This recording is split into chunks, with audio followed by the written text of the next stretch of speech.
Hello, everyone. Welcome back to the Tokyo Living Podcast. I hope you're all doing well. Over the last few months, I've had the pleasure of interviewing some very special guests, which has been a lot of fun. Today, however, no one special at all. I have these two guys who I have to put up with day in, day out at work. Nathan and Brian, welcome back to the show, guys. Thanks for having me. Thank you. So today we're going to be talking about a very exciting event that we've got going on in 2 weeks. This will be the first ever Club 360 Tokyo Fight Night. Now, Club 360 has a long tradition of being involved in white collar boxing events. We've been sort of involved in the Executive Fight Night right from its inception. The EFN Executive Fight Night obviously hasn't been able to go ahead over the last couple of years. However, we have quite a number of people within our facility who are serious about their boxing training, and we thought that it was appropriate to give them another avenue to participate in some structured and fairly safe environment competition. We also realized that we have a boxing ring at one of our facilities, and we've also realized over the last 18 months that we can do a lot virtually. So we've decided to do this event as a live stream. So we have 5 matches that are going to take place, and we'll be streaming live out of our Higashiazabu location next to the Tokyo Tower. So before we talk about that actual event, though, there's probably a lot of people listening that might not be aware of Executive Fight Night. So I might get you, Nathan, just to talk a little bit about the history of EFN and a bit about all the amazing work that you and in conjunction with Shine on Kids have done with this incredible event. Yeah, sure. Yeah, thanks for having me on again. Executive Fight Night started in 2012. We've done 9 events now. And basically, it was founded by myself and 2 sort of friends, clients at the time. We used to actually do some boxing together in the park at Higashiazabu, like at nighttime under like a lamp. And Brian, and you know as well, Sam, a lot of people, when they hit those mitts for the first time, they sort of get right into boxing and get addicted to it. And these guys were like, this training's great, but it'd be really cool if, people like us could, put out the skills that we're learning and all the fitness that we're getting to use, and actually, there's running events, there's triathlons. It'd be cool to have like a safe sort of boxing event to do. So that's kind of where the conversation started, and then 6 months later, we started our first event. So basically, we sat down, we formed a company which we called the Ginger Ninjas, because as you know, we've all got ginger hair. Made a little logo, little ninjas with ginger hair. Sort of sat down and said, okay, well, what's this going to be about? And we're like, well, there was 3 main things we wanted to focus on. One was going to be to create a really cool experience for the people fighting. And that was, that's like a 3-month process. So basically we train the fighters up for 12 weeks. They've got to go through tryouts. And things have changed and progressed over the time. It was pretty rough when we first started, basically with 60 people out in the park. We watched them do a few rounds of mitts and then decided who was going to fight each other in 3 months' time. So things have changed, but yeah, basically we got a group of people. We formed 2 teams. I coach one team, you coach the other. So we began these fighters. They're just regular, working folk. Them on the training, and then we also wanted to create a really cool event. Around this in 2012, kind of felt like a lot of the sort of the bigger sort of fun events on the Tokyo sort of calendar scene had really died down. Like you said, the Melbourne Cup was quite big, and then that sort of got smaller. So we thought, well, the other thing would be cool is actually make this into like a big event. So instead of these guys just fighting in Higashiazabu Park, why don't we try to turn it into more of a white collar boxing event? And of course, there was a lot of white collar already going on. And then the third thing was like, well, let's make this more about the fighters and more just about the people watching. Let's raise money for charity. And that's when sort of the charity aspect came in. And that was sort of the main driver for us to keep it going. I mean, this is not like a business where we're in it for making money or anything like that. All the proceeds go to charity. And we've done 9 events. The first few, we would choose a different charity each time. For people we would donate to. And then after working with a few different ones, we met the Shine on Kids guys, and they were great. And we formed a really good bond, a connection with them, and also with the the kids that they were raising the money for. And then we decided to sort of stick with them, and they were going to stick with us. So we formed a partnership. Eddie and Tomo, the other co-founders, had left Japan. So Shine On Kids stepped up and really took over a lot of sort of the running of the actual event, or the back end stuff. We teamed up with a really good events company, Empire Entertainment. And then, yeah, I think each event gets sort of bigger and better each time. So we've done 9 events. We're just waiting to do the 10th one. So hopefully it's coming next year. Fingers crossed. And Brian, you've been involved in probably 4 or 5 of these events now as a coach. What's your experience been like seeing these people, some of them who've never put on boxing gloves before, and then within 3 months getting to the stage where they're actually competing? Well, it's been great. Like, it's been a huge sort of growing process for me. When I first did it, I felt a lot of pressure, like it's hard to take a group of, a lot of people are complete beginners and get them ready. In that short amount of time, you have to, first of all, not just build their skill set, but you've got to build like a trusting relationship. And then you've got to carry them through this hard training. They're going to have issues come up in their life and with work.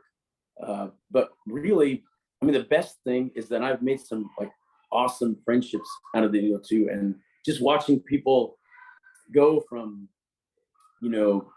pretty much not even knowing how to make a fighting stance to getting in the ring and competing in like on a pretty grand stage, is just really fulfilling, really cool. Yeah, no, it's amazing just being around the facility and seeing the progression that these people make. And so the people that are participating in this event in 2 weeks' time, Brian, some of them are currently involved in a boxing boot camp. Others I know have previously participated in EFN. What's sort of the background of the participants? Well, it's a real mixed bag. We've got some people that have done EFN, and then we've got, some people that have tried out for EFN and were gonna do it, but it got canceled because of COVID. And then, people that just said, hey, I'm really getting into boxing. I want to give it a go. And so I'm just excited for these 5 matchups, as I have been for like the huge events as well. I think possibly we'll see maybe even better technique and even better commitment here just in this little show that we're doing. I'm really excited. Yeah. So perhaps if we go through the matchups then, who have we got? Yeah. Who have we got on the card? So first, we have Isaac Chang taking on Nozumu Kobayashi. This is beyond the ladies matchup, the lighter matchup on the card. Both these guys are really fast and really technical. And so this is where we'll see some real speed, I think, and like lots of volume and punches. And then after that, we've got Ian Spalter and Aaron McCain. Ian has competed in a kickboxing match back in the States. Aaron has done, I believe, 2 EFNs. Yep. And here we'll see a bit of a height differential, and it's very different stylistically. After that, we've got Aaron actually, I think, won fighter of the night on one of his outings at EFN, and actually scored a pretty big KO in that fight. So it'd be one great of the biggest. It'd be back in there. He's a big hockey player, so he's really aggressive. Then we've got Shun Kajo and Powell Pamela. Both these guys, two like different styles. Powell has not, as far as I know, competed before, but he's really technical. Shun has done EFN and is a little bit more of a pressure fighter. So we'll kind of probably see like stylistically a very interesting matchup here.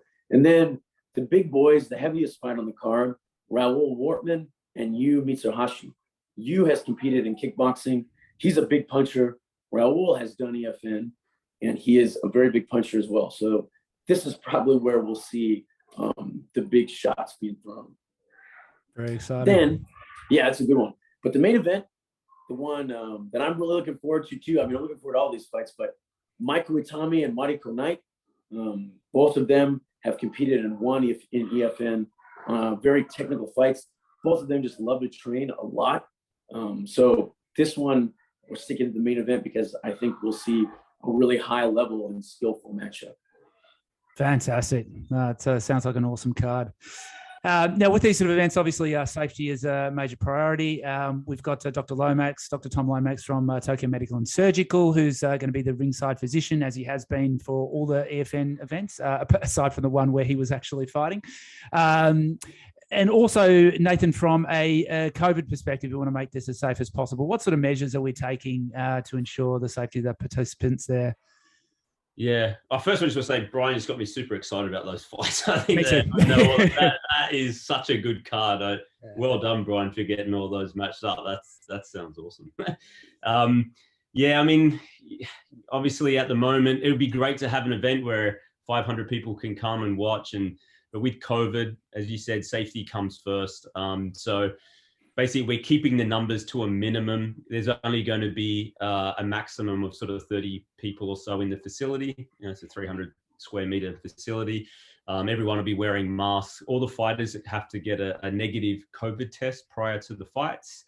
And then, yeah, most of the viewing will be done sort of online. So we'll make sure that everyone in there is sort of safe.